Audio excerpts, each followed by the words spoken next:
de aire del paciente va a empujar el diafragma hasta un determinado nivel. Y ese diafragma está unido a una pequeña flecha.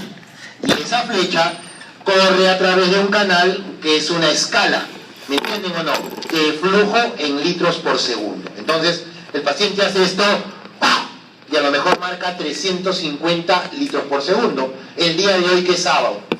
Mañana lo hace en su casa a la misma hora y sale 400. El día lunes lo hace y sale 420. ¿Qué estamos notando?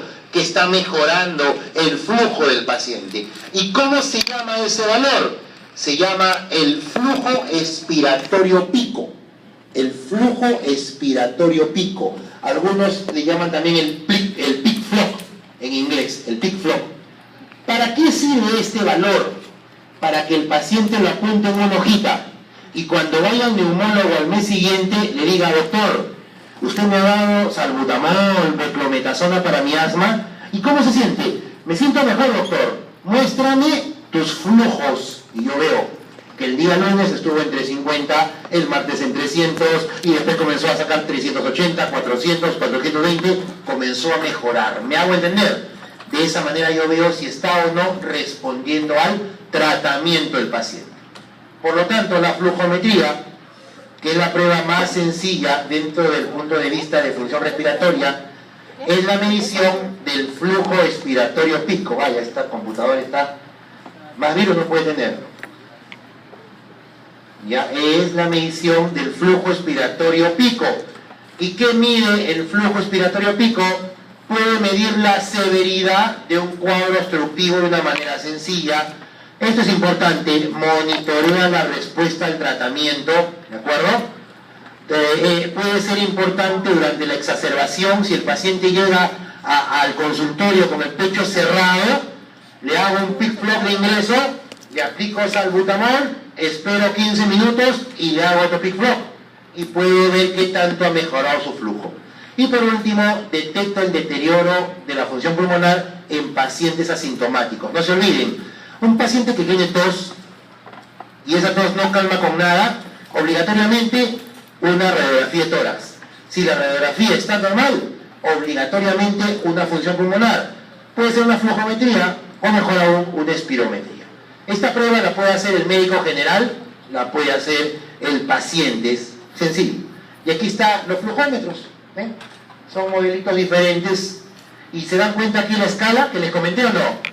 Y ahí está la flechita, adentro hay un diafragma. Cuando soplo, esta flechita se mueve.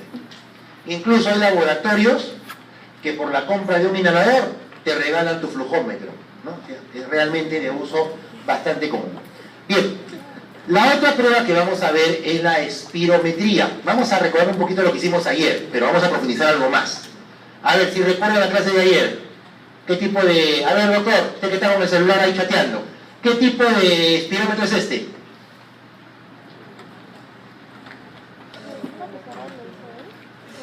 ¿Qué tipo de espirómetro es?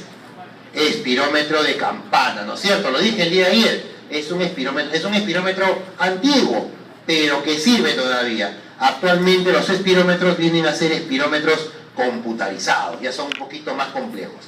Recordamos ayer que la espirometría es una prueba ya más compleja porque te permite hallar volúmenes y capacidades. Pero los últimos equipos de espirometría que son computarizados también te determinan flujos. Esto lo vimos ayer, ¿se acuerdan o no? Es el espirograma o también llamada espirometría estática. A ver si recuerdan, vamos a preguntar a los que están con el celular. Están poniendo, está en el Facebook, estudiando, están poniendo ahí. A ver, capacidad, este sería el volumen tidal o volumen de aire corriente. ¿Cuánto vale? 500, medio litro, perfecto. El volumen de reserva inspiratoria, ¿cuánto vale? 3000, 3 litros 100, ¿no es cierto? Muy bien. El volumen de reserva inspiratoria, ¿cuánto vale? 1500, perfecto. Si yo sumo volúmenes, ¿qué voy a obtener? 5 litros. ¿Qué voy a obtener? Capacidades. Si yo sumo el volumen de reserva inspiratoria más el volumen de aire corriente, obtendré la capacidad de reserva inspiratoria. sería 3 litros 100 más 500, 3 litros 600. Si sumo el volumen de aire corriente más el volumen de reserva expiratoria, sería 500 más 1500, más o menos 2 litros, ¿no es cierto? 2 litros.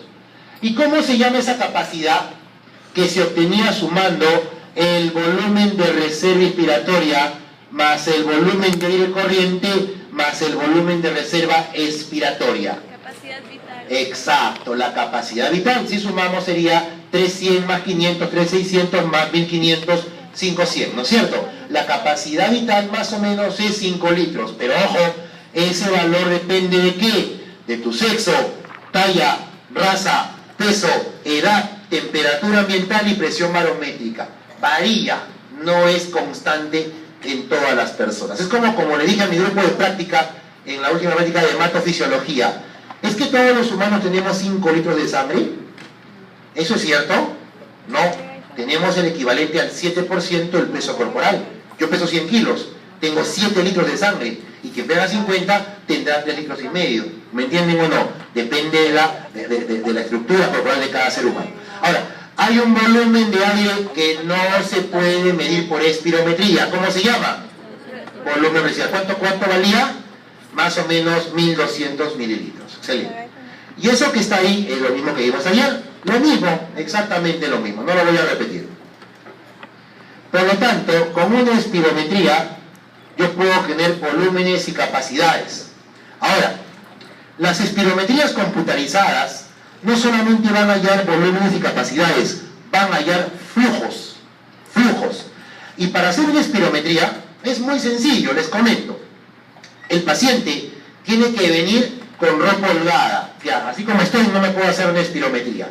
No debe haber comido, tomado el licor ni café por lo menos una media hora a una hora antes. No debe haber utilizado inhaladores, salbutamol, por ejemplo, por lo menos 6 horas. Y el salmeterol y el formoterol, que son de acción prolongada, por lo menos 12 horas. Se le tiene que preguntar al paciente si no ha tenido un infarto reciente, porque si he tenido un infarto y lo hago hacer una espirometría, le viene el infarto otra vez. Es decir, no debe haber tenido un infarto por lo menos 6 semanas antes. No debe tener aneurisma. ¿Saben lo que es un aneurisma? La dilatación anormal de una arteria. Aneurismas en el pecho ni en el cerebro. No debe haber sido operado de cataratas, de la retina. No debe tener nada que si el paciente hace esfuerzo se vaya a complicar. ¿De acuerdo? Esas son contraindicaciones. Y lo otro, se le debe decir al paciente que lo vas a gritar. Le vas a decir, señor, va a tomar aire. Sople, sople, sople, sople, sople. Y uno, oiga, ¿qué le pasa? No, tienes que explicarle que vas a gritarle todo el tiempo para que el paciente obedezca la orden y va a botar el aire por lo menos 6 segundos. Y después va a retomar el aire. Más o menos así, miren. La espirometría es la medición cronometrada de una expiración forzada máxima, luego inspiración máxima. A ver, ¿cómo es esto? Para que me entiendan. Miren. Ahí está. Vamos a hacer la espirometría, ¿ya? Yo soy el paciente. El doctor me dice, a ver, señor, va a tomar todo el aire que pueda. Va a ser inspiración máxima. Colóquese en la boquilla. Miren el punto rojo, ¿ah? Colóquese en la boquilla. Ahora va a soplar con toda su fuerza y va a seguir soplando, soplando, soplando y hágame caso hasta que yo le diga. ¿De acuerdo? Ok. Sople. Siga soplando, siga soplando, siga soplando, siga. Tiene que seguir soplando 6 segundos. Cuando llegue al 6º segundo, se le dice al paciente, recupere el aire sin sacar la boquilla de la boca. Y se cierra el asa. ¿Me entienden o no? Por lo tanto, la primera parte de esta curva es el asa expiratoria, cuando el paciente bote el aire. Y la segunda parte es el asa inspiratoria. Esta curva de acá se llama la curva flujo-volumen. Flujo-volumen. ¿De acuerdo? Y este tipo de curvas sí lo brinda los espirómetros nuevos, los computarizados. ¿Y para qué sirve todo esto? Con esta curva vamos a obtener 4 valores importantísimos para ustedes y también para el examen, porque en el examen les voy a preguntar casos clínicos. Por ejemplo, cuando boto el aire, al primer segundo de haber botado el aire, obtengo el BEF1. ¿Qué significa BEF1? Volumen expiratorio forzado al primer segundo. ¿Qué es eso? Todos ustedes que son chicos sanos, si toman aire y lo botan, al primer segundo deben haber botado más del 80% del aire que metieron a sus pulmones. ¿Me hago entender? Ese es el BEF1. Y lo normal es que el BEF1 sea mayor del 80%. Seguimos botando aire. Pregunta, cuando hago esto, ¿no estoy prácticamente exprimiendo mis pulmones? Sí. ¿Y ese aire que estoy botando, de dónde viene? ¿De las vías aéreas grandes o de las chiquitas, las que estoy exprimiendo? ¿De las pequeñas, sí o no? Estoy botando todo lo que me resta de aire. Bien. De acá, de este punto, hasta este punto de la curva, se le llama BEF 2575. BEF 2575. ¿Qué significa? Flujo expiratorio forzado 2575. Y esta parte de la curva, ¿qué te representa? El flujo de aire procedente de las vías aéreas de pequeño calibre. ¿Me hago entender? Flujo de aire procedente de las vías aéreas de pequeño calibre, las que son menores de 2 milímetros. Por último, le saco el área bajo la curva. Le saco el área bajo la curva. ¿Y qué voy a obtener? La capacidad vital forzada. Conclusión, esta curva flujo-volumen me brinda 3 valores importantes. BEF1, el BEF 2575 y la capacidad vital forzada. ¿Estamos de acuerdo? Normalmente el BEF1 más de 80%. Normalmente el 2575 mayor del 65% y la capacidad vital mayor del 80%. Entonces, entendida la explicación, tenemos los siguientes parámetros. A propósito, la espirometría, ¿qué es lo que te va a determinar? ¿Puede ser espirometría normal? Puede ser espirometría anormal. Si es anormal, puede ser obstructiva o puede ser restrictiva. Obstructivo es cuando el paciente le dices, tome aire, bótelo. Obstructivo, ¿en qué enfermedad lo vemos? Asma bronquial, obstrucción bronquial, ¿de acuerdo? Estos pacientes botan el aire, pero apenitas, lo logran botar, pero demoran un montón. Obstructivo. Restrictivo es el paciente que le dices, tome aire, bótelo, se acabó. Tome aire, bótelo, se acabó. Es decir, tienen pulmones pequeños, fibróticos, o hay algo que no permite botar el aire, ¿de acuerdo? El ejemplo más típico es el paciente con fibrosis pulmonar.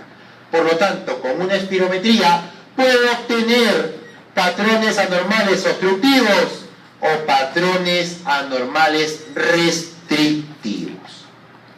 Entonces, regreso un poquito para atrás. Hay 3 parámetros que por favor quiero que se le queden en la cabeza, porque si no, no van a entender los ejercicios. A ver si aquí sale, ya.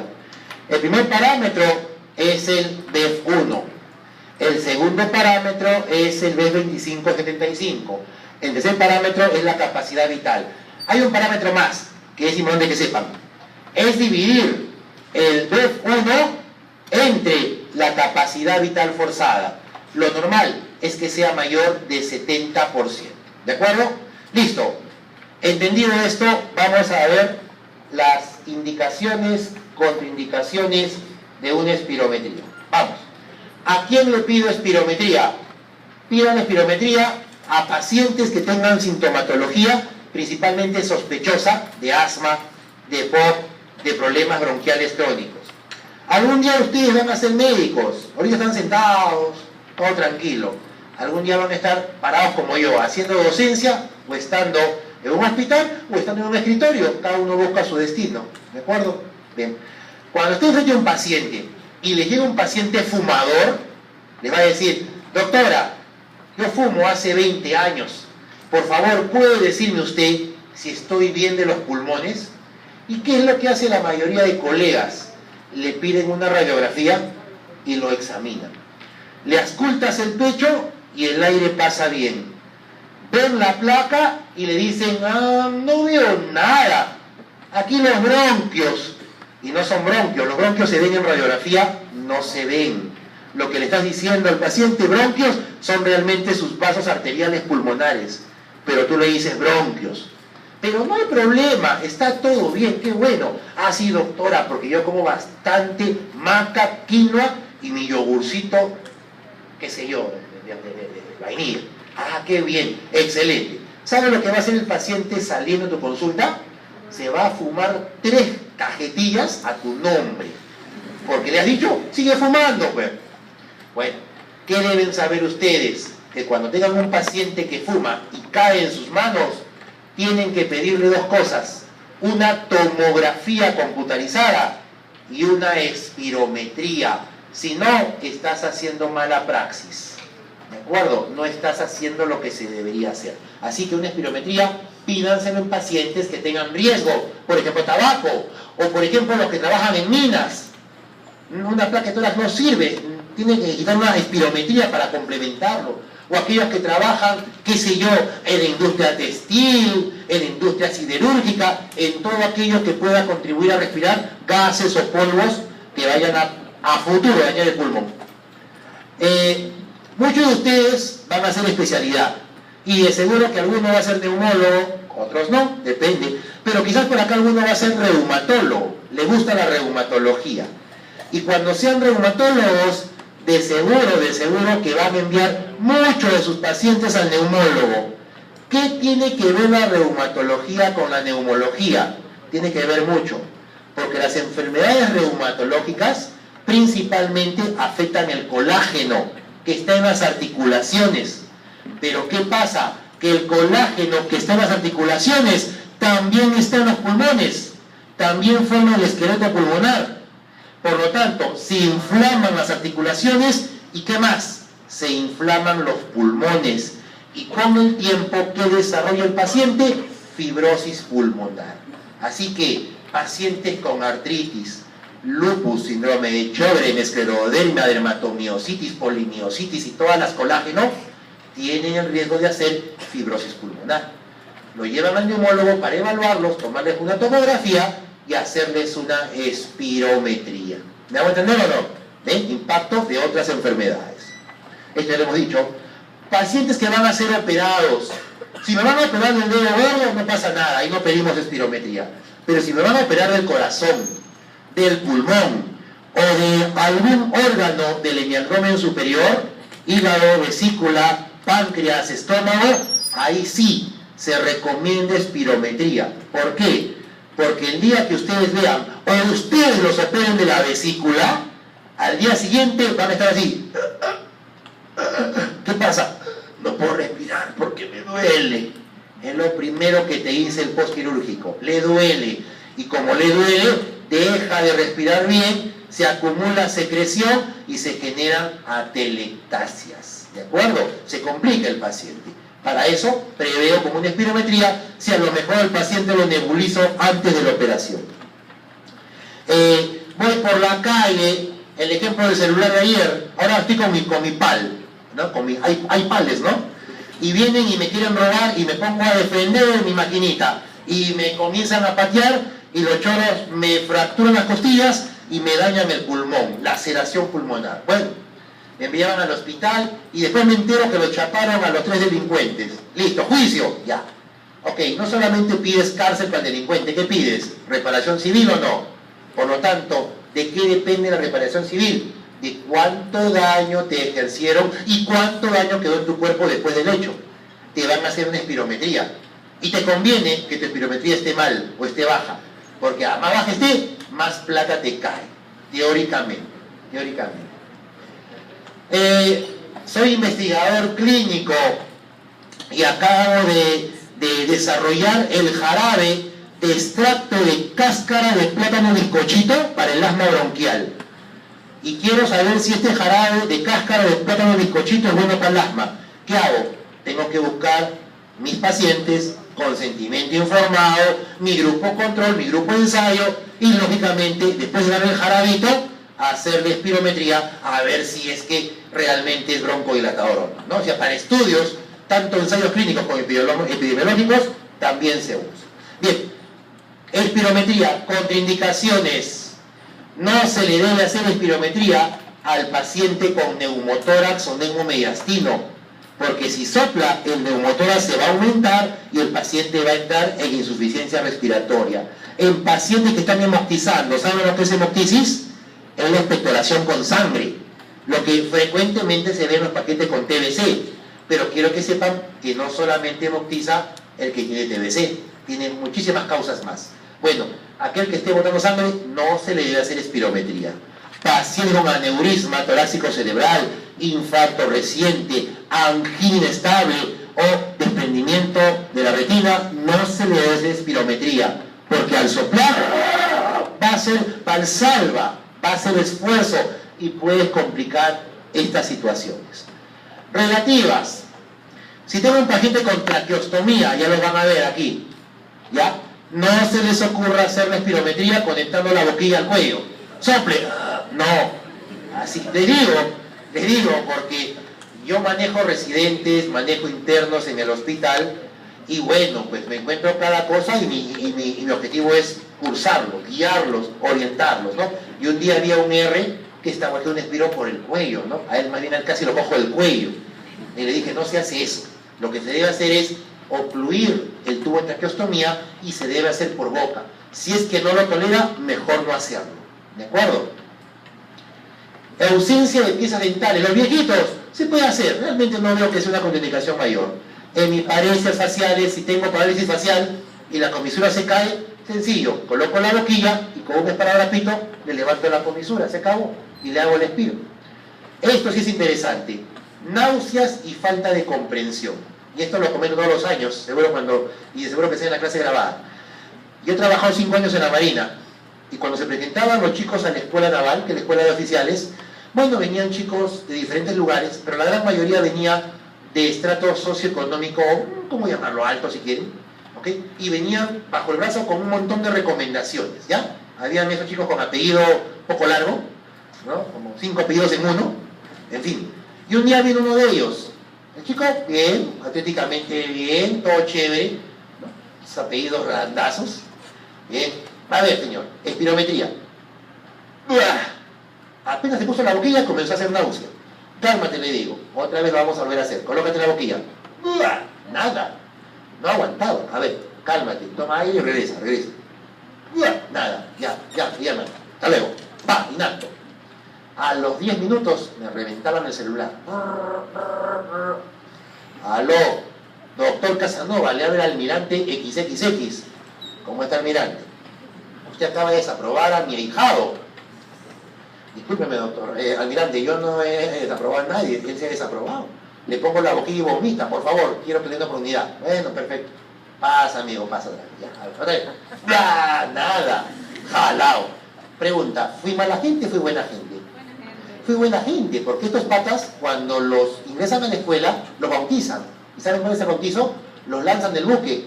Se van al muelle, suben a los buques y después ¡fua! Tienen que saber nadar, definitivamente, tienen que saber flotar. ¿Se imaginan ustedes este pata? Este pata cae al agua y un poquito de agua que le llega a la boca le va a generar vómito y se puede asfixiar. O si le tiras un tubo de snorkel, a ver, ¿lo va a aguantar? No lo va a aguantar. Y al final le dije, no le dije, mira amigo, no fuerces tu ingreso, porque realmente la vas a pasar de cuadritos. Una vez que estás en la escuela, no importa ahijado de quién seas, sigues siendo un alumno más y te van a dar de algo. Al final se desanimó, tuve que desanimar. Complicaciones de la espirometría. Cuando el paciente hace espirometría, la gran mayoría de veces tose. Y algo interesante, chicos, si van a hacer espirometría, deben tener obligatoriamente salbutamol a la mano. Porque hay asmáticos que hacen esto, ¿no? Tome aire, sople, y se le cierra el pecho. Y tienes que agarrar tu salbutamol y broncodilatarlos. Broncoespasmo, ahí está. Dolor torácico puede ocurrir a veces, no es frecuente. Y puede haber dolor de cabeza por el esfuerzo. Y realmente muy raro puede haber neumotórax o síncome, desmayo, ¿no? Eso es muy raro.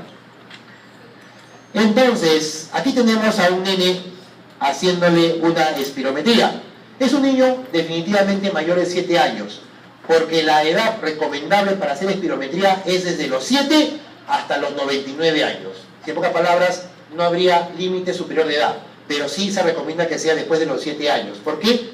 Porque ahí el niño tiene, en cierta manera, razón y va a obedecer las órdenes. Un niño muy chiquito no va a obedecer. Y algo muy interesante, para hacer esta prueba, que es sencilla, muchas veces el paciente no nos comprende. Tienes que decirle, señor, tome aire, darle con toda su fuerza, lo sigue botando hasta el final, y después recupera el aire sin sacar la boquilla de la boca. Entonces sería, y ya. En los adultos es bien bravo. Tome aire, señor, colóquese la boquilla, sople. No, señor, no es au, es uno grande. De acuerdo, ya, doctor, otra vez, sople. Pero siga, allá. No, ya te lo fregó. Entonces, a veces nos demoramos más explicando y que nos comprendan. En vez, las criaturas son lo máximo. Las criaturas lo hacen mejor que el adulto. ¿Por qué? Si ustedes se dan cuenta, el niño no está viendo a la técnica de espirometría, que no está su ojito por atrás. Porque aquí atrás hay una pantalla de computadora. ¿Y qué aparece en la pantalla? El software le muestra un incentivo. ¿Qué son? 4 velitas o una cortina. Y le decimos al chibolo, vas a tomar aire, vas a botar todo el aire. Y si apagas esas 4 velitas, este chupete puede ser tuyo. Y el chibolo, o sea, te lo hace al toque y se gana su chupete. Bueno, la espirometría que se hace así sencilla se llama espirometría basal. Hay una espirometría que se llama con reversibilidad beta 2. ¿Cómo es esa espirometría? Te hago una espirometría inicial. De ahí te aplico 4 puffs de salbutamol, que es un beta 2 agonista. Espero 15 a 20 minutos y le vuelvo a hacer la espirometría. ¿Para qué sirve eso? Para ver si sus bronquios se dilatan. ¿Y cómo lo voy a poder cuantificar? Viendo si aumenta el BEF1. Ese BEF1 el que era del primer segundo, ¿se acuerdan o no? Si aumenta más del 12%, es muy probable que esa persona tenga asma bronquial. ¿Me entienden? Para el diagnóstico de asma bronquial se requiere obligatoriamente una espirometría. No existe el diagnóstico de bronquitis asmatiforme. Es como decirte, tu diagnóstico es, hija, que estás casi embarazada. No existe. ¿Ok? No existe el diagnóstico de bronquios. Porque la gente te dice, ¿qué tienes? Bronquios. Ah, ya. Diagnóstico hígado. Diagnóstico cerebro. No. Bronquios es una estructura. No es pero aunque no lo crean, me llegan recetas de médicos con diagnóstico bronquios. Bronquios. Y por último, en test de broncoprovocación. Ajá. Cuando iban a la marina, muchos chicos eran asmáticos y no querían decirlo y nosotros lo capturábamos. ¿Cómo? ¿Qué hacían estos bandidos? Se inhalaban salbutamol, iban a su prueba espirométrica y hacían la prueba. Pero siempre la máquina no engaña. La máquina se dio cuenta que la última parte de la curva se aplanaba y se prolongaba. Esto huele a que este pata es asmático y se ha medicado. Allá. ¿Qué hacía? Agarraba y le hacía una nueva espirometría. Y esta nueva espirometría se la hacía al día siguiente, a las 7 en punto, ¿de acuerdo? Él venía de seguro que también inhalado, pero no se la hacía a las 7, se la hacía a las 10 de la mañana, esperando las horas en que el salbutamol ya dejaba de actuar. Agarraba y lo hacía correr todo el hospital naval. Y regresaba otra vez y le hacía el expiro. Cerradazo. ¿Cómo se llama ese test? el test de broncoprovocación. Es otra forma de poder diagnosticar asma bronquial o problema de hiperreactividad bronquial, ¿de acuerdo? Eso lo hacía cuando tenía sospecha de que me estaban engañando. Bien, continuando. Estos son los parámetros que te arroja una espirometría: la capacidad vital forzada, el volumen expiratorio forzado primer segundo, la relación que le dije, la división BEF1, capacidad vital forzada, y el flujo expiratorio medio máximo, también llamado flujo expiratorio 25-75, ¿no? Bien. La curva igualito, a ver, si me han entendido. BEF1, normalmente mayor de qué porcentaje debe ser? 80%. 25-75, 65%. La capacidad vital forzada, que es el área, debería ser también mayor del 80%. No se olviden, 80%. Y la división de BEF1 con capacidad vital mayor de 70. Ahora, ¿y no se han preguntado 80% de qué? Es del ideal. Cuando te colocan a ti tu peso, talla, edad, sexo, raza, la máquina te arroja tu ideal, es decir, tu Rambo, ¿ya? Tu Schwarzenegger, a ti. Ese es tu ideal. Y lo que soples se va a sacar en relación a ese ideal que es tu 100%. ¿Me hago entender? Muy bien. Seguimos. Ahora, test de broncodilatación, lo que les dije, es cuando haces una espirometría basal y le agregas 4 pasas al butamol y repites la espirometría. ¿Qué vas a evaluar? El cambio del BEF1. ¿Y cómo se halla el cambio del BEF1? Es la fórmula BEF1 post-espirometría, post-broncodilatador, menos BEF1 pre-broncodilatador entre la semisuma por 100. Y si yo hago esta formulita y me doy con el resultado de que el BEF1 ha aumentado 12% más, se dice que es una prueba broncodilatadora positiva. Y el diagnóstico es muy probablemente asma bronquial. ¿De acuerdo? Muy probablemente. ¿Por qué no digo al 100%? Porque para asma tengo que ver patrón de síntomas y la historia familiar. ¿El asma es gripe mal curada? ¿El asma se contagia? El asma es una enfermedad genético-hereditaria. Tiene que pasármelo mi papá, mi tío, abuelo, mi primo consanguíneo. ¿De acuerdo? ¿Tiene cura? No tiene cura. Se trata y la persona puede llevar un estilo de vida completamente tranquilo. Yo soy asmático, hace 40 años, de edad que tengo más uno. ¿De acuerdo? Y soy asmático y hago mi vida normal, tomo baje, tomo mi chela. Lo que sí, yo no fumo. No me gusta y aparte que me hace daño. ¿De acuerdo? Y que no lo hago. Pero sí uso mi inhalador y tranquilo nomás. Aquí está quien les habla, con bigotito. ¿Ya? Y aquí estamos en el laboratorio de fisiología respiratoria de mi hospital. Lo que están viendo acá es una máquina que es más completa. Es una 5 en 1. ¿Qué cosa es? Espirómetro, pletismógrafo, difusor de monóxido de carbono y test de lavado de nitrógeno. Es un equipo Jäger alemán que el hospital tiene y que cuesta la bicoca de $100.000. ¿De acuerdo? Pero un hospital de esta calidad lo debe tener, de todas maneras. Vamos, seguimos. Vamos a lo anormal. Vamos ahora a lo anormal.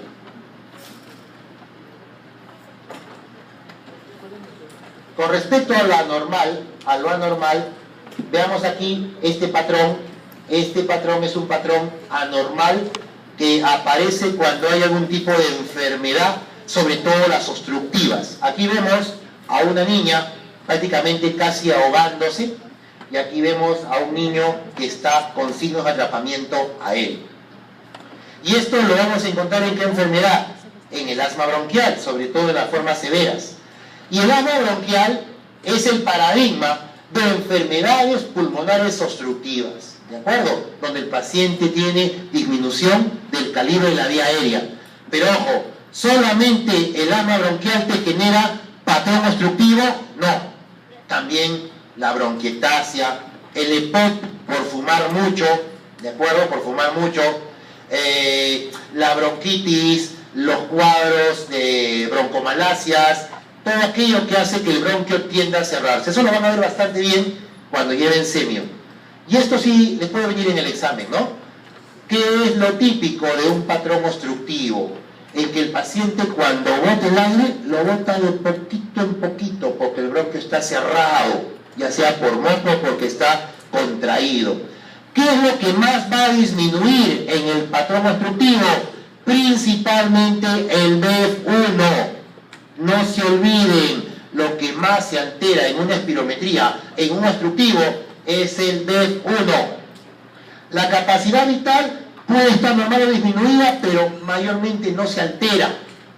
¿Qué más se altera? La relación BEF1, capacidad vital, se vuelve menor de 70.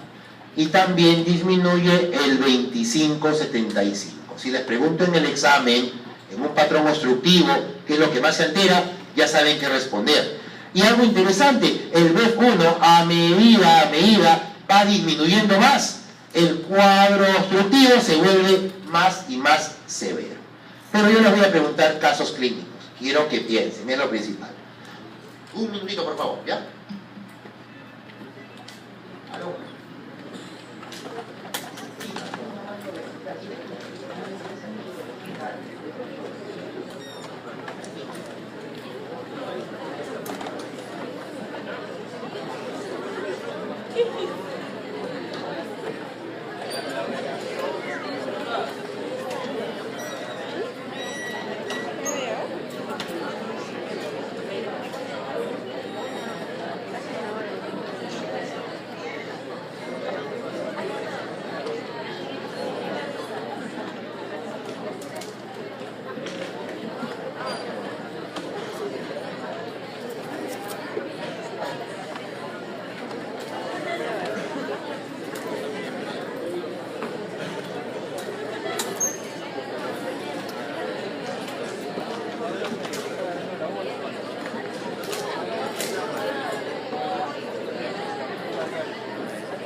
Todavía.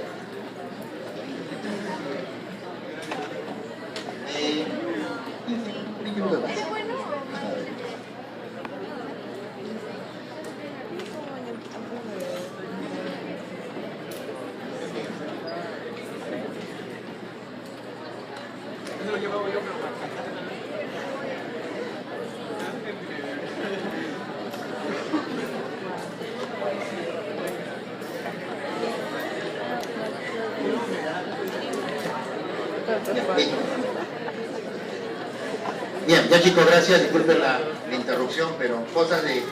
ya le va a pasar cuando sean asistentes. No, que un paciente ha fallecido y tengo que hacer todo el trámite, ¿no? Son cosas que ocurren, ¿no? Es un paciente con tuberculosis y hemoptisis masiva, ¿no? Está bastante delicadito. Y bueno, vamos, siguiente, por favor, yo.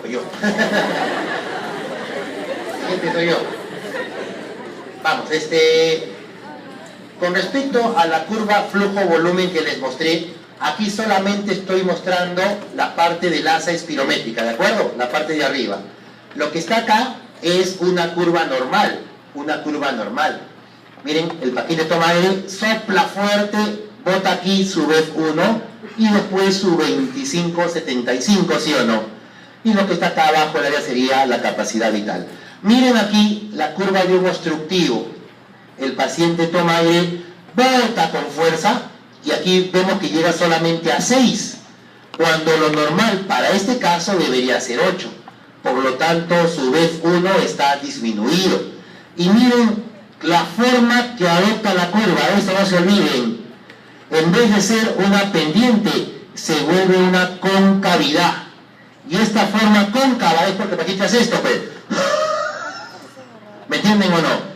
Por lo tanto, cae el 25-75 y la curva adopta esta forma. Un BEF1 pequeño y un 25-75 en forma cóncava. No se olviden esto. Esa es la curva típica de un patrón obstructivo. Y aquí está lo que les decía. No solamente obstructivo es el asma bronquial. Obstructivo también es el EPOC. ¿Qué es el EPOC? Enfermedad pulmonar obstructiva crónica. Causa principal, fumar cigarro. Pero en nuestro país hay otra causa, el humo de la leña. ¿De acuerdo? Así como cocinan nuestros paisanos, nuestros compatriotas en las zonas rurales, con puro humo de leña. Tuberculosis, aspergilosis, bronquitis, tumores, también pueden darte patrones obstructivos. Esta clase la vamos a ver el próximo ciclo en fisiopato. La vamos a ver, pero un poquito ya más profunda. Así que la vamos a ver más adelante. Una curva normal, una curva obstructiva leve. Miren cómo el BEF1 ha caído y cómo la curva adopta forma cóncava, ¿sí o no? Y esto, ya, aquí está fundido. Es un patrón obstructivo severo. El paciente tome aire, bótelo. ¿Saben quién estuvo así? Chespirito, el último año antes de morir. Él tuvo EPOC. Chespirito fumaba 2 cajetillas diarias desde creo que los 20 años y ha fumado hasta cerca de los 70 años, 50 años fumando 2 cajetillas diarias. Él vino el año 2009 al Perú, si ustedes recuerdan, vino a hacer una obra teatral y ahí todavía saltaba y se movía y ya no fumaba. De 2009 al 2014 que murió, pasaron ¿cuánto? 5 años. 5 años, y en 5 años, a pesar de haber dejado de fumar, la enfermedad continúa. Quiero que sepan que lo que tú fumas se queda en tu pulmón y no hay nada que lo quite. Y sigue inflamando y sigue inflamando. Doctor, ya me siento mal. Quiero purificar mi cuerpo. Ya no quiero fumar. ¿Cuánto tiempo debe pasar desde mi último cigarrito para que mi pulmón esté tan bueno como el que nunca fumó? 15 años. Así que si dejas de fumar hoy día, contabiliza 15 añitos y en 15 años tu pulmón estará tan bueno como el que nunca fumó. Bien, el otro grupo de patrón anormal es el patrón restrictivo. Restricción, pulmón pequeño. O pulmón que está siendo comprimido o desplazado por algo. Miren esto, chicos. ¿Han visto personas así o no? Pectum, excavatum, tórax, centonel. Y esta deformación de la columna hace que el parénquima pulmonar esté comprimido. De esa manera estas personas tienen volúmenes y capacidades reducidos. Esto que está acá es una silicosis. Silicosis es una enfermedad producto de respirar el polvo del cemento, de la arena, de la tierra, del mármol. ¿No han ido ustedes alguna vez al cementerio, pero al Ángel o al Maestro? No hablo Campo Fe, que son los cementerios que tienen cuarteles y donde hay lápidas de mármol, ¿no es cierto? Al frente están los marmoleros, los que están ahí tallando el mármol, haciendo las lápidas, y van a ver que están todos llenos de blanco. No es talco, es polvo de mármol, y el mármol es un tipo de sílice. Esas personas mueren jóvenes, porque respiran ese polvillo, se va acumulando en el pulmón, y el pulmón se va fibrosando. Otro ejemplo, los mineros. ¿Cuál era el tiempo de vida promedio de un minero? 50 años, 60 años, se morían. Ahora ya ha mejorado. ¿Por qué? Porque es obligatorio el uso de una máscara especial. Respiraban todo el polvo de la mina y hacían este problema de silicosis y fibrosis pulmonar. Aquí los pulmones están duros. Miren, ¿ven esos puntos planos o no? Es arena, es cemento que se ha metido en el pulmón de esa persona. Y esa persona, con las justas, va a poder movilizar volúmenes y tener capacidades aceptables. Miren cómo es la curva de un restrictivo. Señor, tome aire. Bótelo. Se acabó.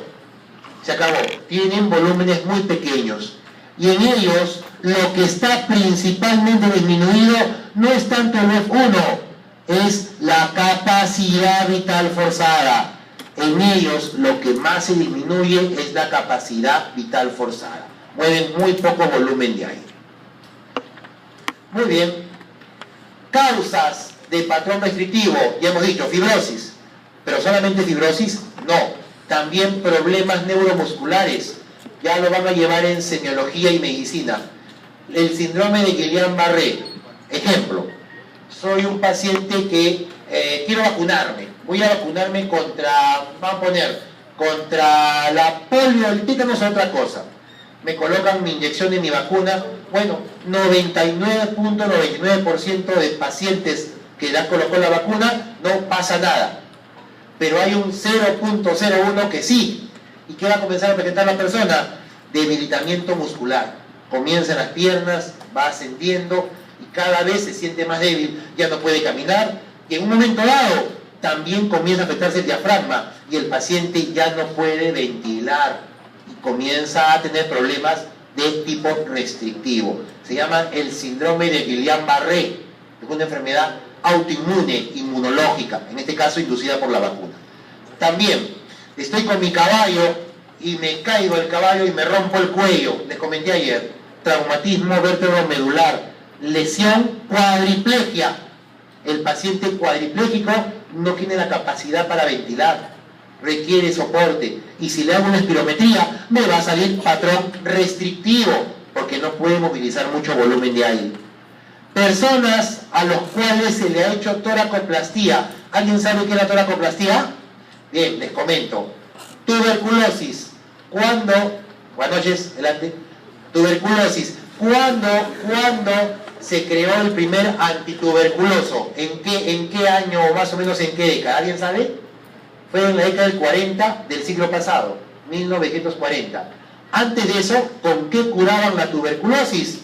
Agarraban al paciente y lo llevaban a Jauja o lo llevaban a la denominada Buena Muerte, que era la capilla de San Camilo, o lo llevaban al fondo del Bravo Chico, lo que es ahora el Hospital Hipólito Unanue.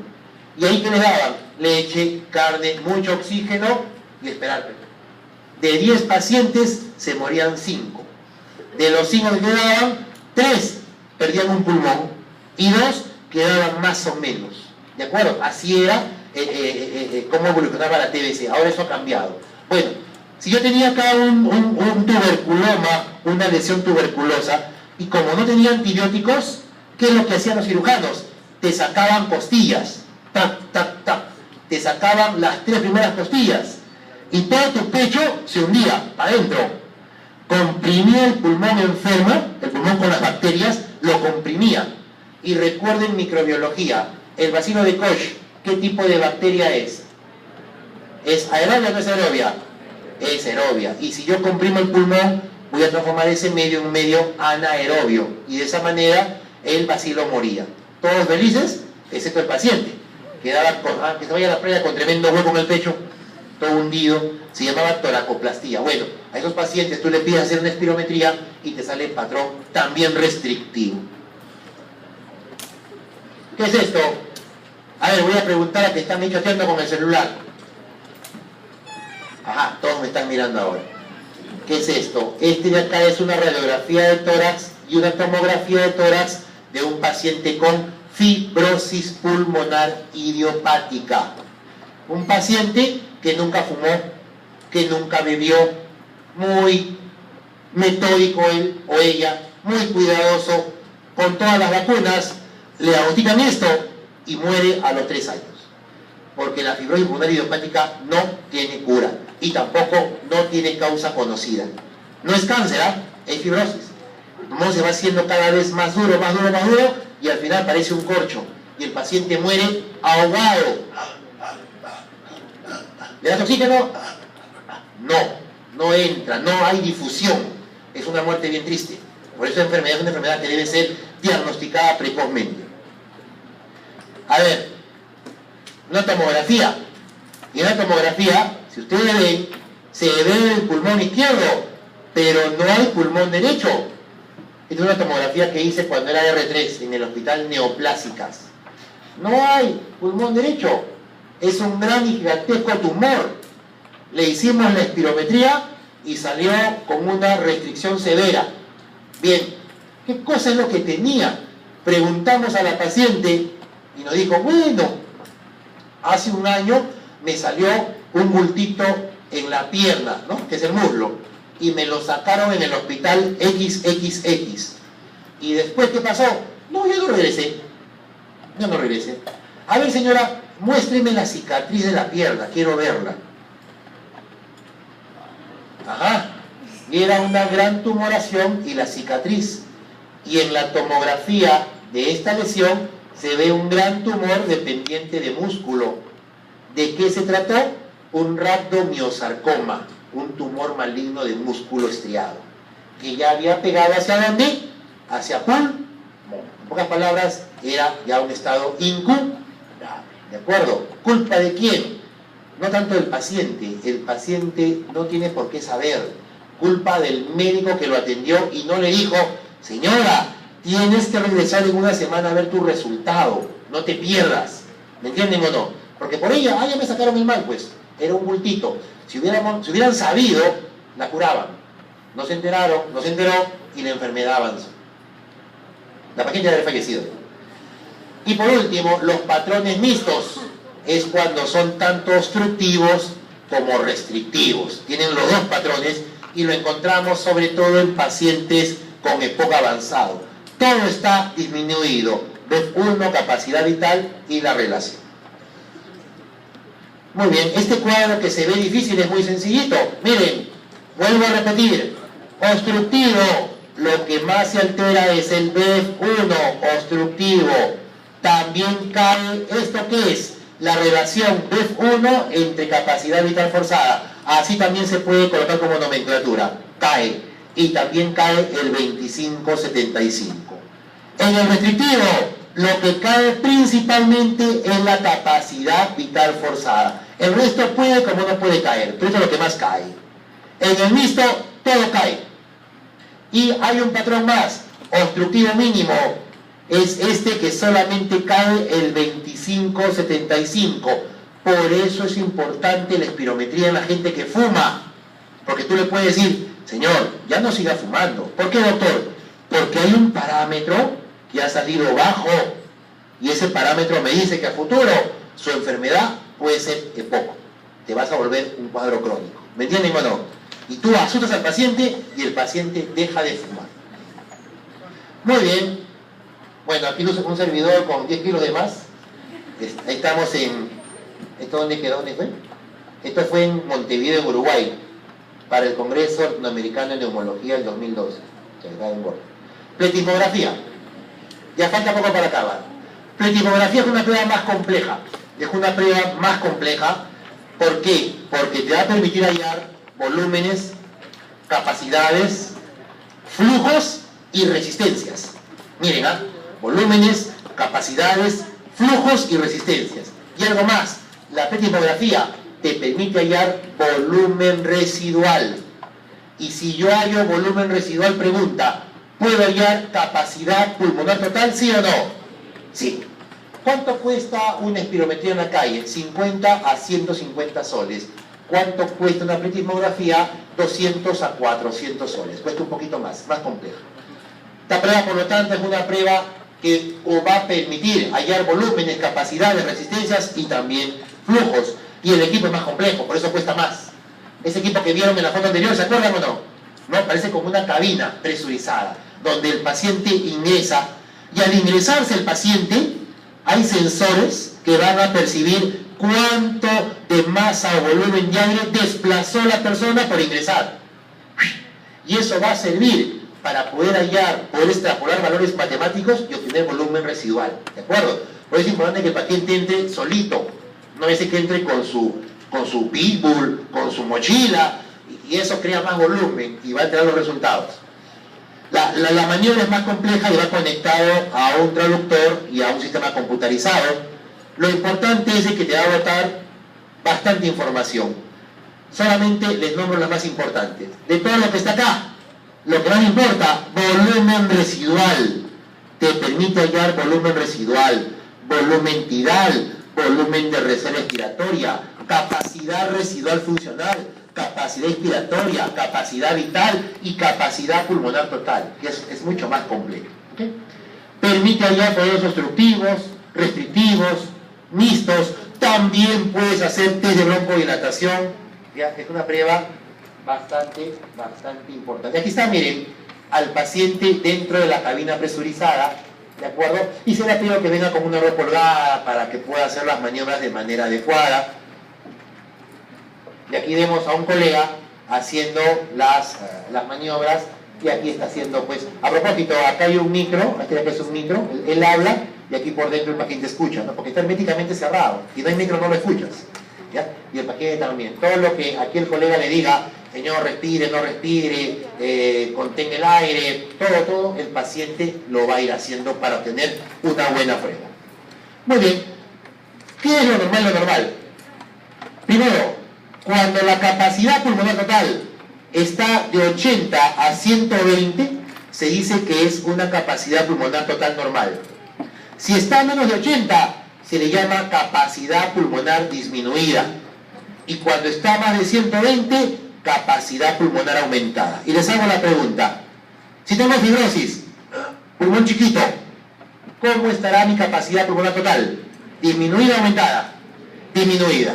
Si tengo asma o EPOC y estoy con el pecho insuflado, ¿cómo estará mi capacidad pulmonar? Aumentada. Conclusión, chicos, los problemas restrictivos cursan con capacidades pulmonares disminuidas.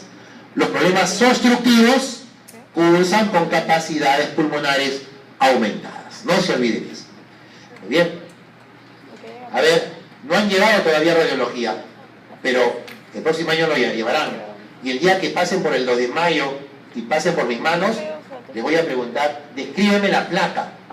Ustedes van a tener que decir en su momento, placa de tórax frontal, en incidencia posterior anterior, no rotada, no amputada, bien inspirada, donde se evidencia aplanamiento de los semidiafragmas con aumento del volumen de los campos pulmonares, con mediastino en gota y horizontalización de costales. Hablando en cristiano, enfisema pulmonar. ¿De acuerdo? Enfisema pulmonar. Y esta radiografía, si yo le hago al paciente con esta radiografía una pletismografía, ¿qué voy a encontrar? Una capacidad pulmonar total aumentada. Miren, tremendos pulmonzotes. Y no son pulmonzotes buenos, ¿ah? No porque son pulmonzotes, está bien. Al contrario, son pulmones hiperinsuflados y todo el parénquima destruido. En este caso, por el humo de tabaco, el humo de cigarro. Ojo, también para los que fuman marihuana, también te quema el pulmón igual. ¿Qué es esto? Una tomografía. Y ahí queremos. A ver, ¿qué parece esto? Hagan el ejemplo. Fibrosis, estamos de acuerdo. Pero ¿a qué se parece esto? De la naturaleza. ¿A qué se parece? Lo escuché por ahí. A un panal de abejas. Se llama el signo del panal de abejas. Es en los casos de fibrosis severa. Y seguro que este paciente está sentado en una silla de ruedas con oxígeno. Y ni siquiera puede hablar. Si tú le haces una plequismografía, si es que lo puede hacer, te va a salir capacidad pulmonar disminuida, muy disminuida. Y cuando más disminuida esté la capacidad pulmonar total, más severo es la lesión, el compromiso del paciente. Y cuando más severo es, más chance de morirse, de mortalidad. Bien, esto lo voy a avanzar. Esto que está acá, a ver si entienden un poquito. Miren lo normal. Lo normal, lo que está en fosforescente es volumen residual. Miren en el restrictivo, en el fibrótico, su pulmoncito tiene disminuida su capacidad pulmonar total y también disminuido su volumen residual. El paciente con EPOC, con asma, tiene capacidad pulmonar total más alta, más grande, aumentado también el volumen residual. Es decir, son pulmones así. Pero tú dile que apague una vela, no lo puede apagar. Son pulmones que atrapan aire, no los movilizan. Y el neuromuscular, ¿se acuerdan del Guillain-Barré que les hablé? ¿Se acuerdan del que se golpeó y se rompió el cuello? Van a tener capacidades pulmonares también disminuidas. Muy bien. Y la última, ya para irnos todos a comer, a almorzar, ¿no? ¿Tienen clase? No, muy bien. Test de difusión de monóxido de carbono. A ver, lo dije ayer, si el oxígeno difunde como 1, el CO2 difunde como 20 y el CO como 200. Excelente. Entonces, por ahí alguien muy inteligente dijo, miren, lo máximo, ¿qué tal si yo a un paciente le doy un poco de aire mezclado con un poquito de CO, con monóxido de carbono? ¿Ya? Se lo doy. Señor, respírelo. Aguántelo 10 segundos. Y después bótelo. Bien, les hago la pregunta a todos. ¿Qué esperaría? ¿Encontrar monóxido de carbono, sí o no, en el aire expirado? ¿Esperaría encontrar monóxido de carbono en el aire que he botado, sí o no? Monóxido de carbono, no se equivoquen con CO2. Monóxido de carbono. La respuesta es no debería encontrar. ¿Por qué? Porque es 200 veces más difusible que el oxígeno y rápidamente se pasa a la sangre. ¿Me hago entender o no? Ya. ¿Qué pasa si hacen lo mismo conmigo ahora? Me dan aire con monóxido de carbono. Lo aguanto 10 segundos. Lo boto y ese aire lo analizo y encuentro monóxido de carbono. ¿Cuál es la explicación lógica? La explicación es que el monóxido de carbono no ha podido difundir. Pero no depende de la molécula. ¿Depende de quién? ¿Depende de quién? De la membrana alveolo capilar. ¿Sí o no? Donde va a difundir. Y si recuerdan, la membrana alveolo capilar tiene varios componentes. Por lo tanto, este test te va a permitir saber si es que la persona tiene o no daño o alteración en la membrana alveolo capilar. ¿Ya? Entonces, eso es todo lo que les he dicho. Darle aire con un poco de monóxido de carbono, contenerlo. Este es el equipo. Por un corrugado va el monóxido de carbono mezclado con aire y cuando el paciente después lo bota, va por el siguiente corrugado y va a ir a un analizador de gases. Si el paciente llega a botar monóxido de carbono, es que no ha podido difundir. ¿Qué significa? Que su membrana alveolar capilar está dañada, probablemente fibrosada, edematizada, congestionada o a lo mejor rota. ¿Me entienden o no? Esta prueba se llama DELCO. Cuando en el examen yo ponga DELCO, espero que no me abren la mano, doctor. ¿Qué significa DLCO? DLCO es difusión de monóxido de carbono, es el DELCO. Ahí está, la difusión. La membrana alveolo capilar, a ver, ¿cuáles son los componentes de la membrana alveolo capilar? Surfactante, el endotelio alveolar, la membrana basal alveolar, el intersticio, la membrana basal capilar, el endotelio capilar, la masa de plasma y la pared del glóbulo rojo. Todo eso es la membrana alveolo-capilar. Y si el CO2 no puede pasar, perdón, el monóxido de carbono no puede pasar, es porque algo ahí está alterado, algo está tapando. En el paciente con fibrosis pulmonar es porque todo esto que está acá en medio, entre los dos, está lleno de colágeno fibrosado. ¿Me entienden? Pregunta, chicos, tienen una cicatriz en la piel. Me he hecho crema, ¿ya? Concha nácar, crema de lechuga, Ésica, Ebel, Avon, ¿ya? Pregunta, ¿desaparece la cicatriz? No desaparece. Igual ocurre en el pulmón. Cuando hay cicatriz en el pulmón, nada te la va a desaparecer. Por eso que la fibrosis que genera cicatrices muchas veces es irreversible. Aquí está la membrana alveolo-capilar. Y por último, el delco puede estar normal, disminuido o aumentado. ¿Cuándo está disminuido? En las enfermedades intersticiales. Aquí está la fibrosis. En el enfisema y en problemas vasculares como el tromboembolismo pulmonar. Ahí disminuye. Y tiende a aumentar la difusión. ¿Cuándo aumenta la difusión? Cuando el capilar está dilatado, ¿sí o no? Y pasa más rápido. Cuando hay hemorragia o hay insuficiencia cardíaca en primeros estadios. Ahí el monóxido pasa mucho más rápido. Muy bien, chicos. ¿Qué es esto? Una tomografía. Y esa tomografía es de un paciente con enfisema. ¿Se acuerdan la radiografía de los pulmones grandotes? ¿Se acuerdan o no? Ya, esa es la tomografía de esos pulmones. Y miren, no por ser grandotes son buenos. Miren, pulmón completamente destruido. Y tiene el aspecto más de tela de araña que de pulmón. Tú haces un delco acá y va a estar disminuido porque se ha perdido membrana alveolo-capilar y hay solamente quistes aéreos. Es por eso que el paciente con EPOC camina un trecho y se agita, tiene mucha dificultad respiratoria. Muy bien. Solo voy a avanzar. Listo. ¿Se entendió la clase? Muy bien, gracias. Gracias.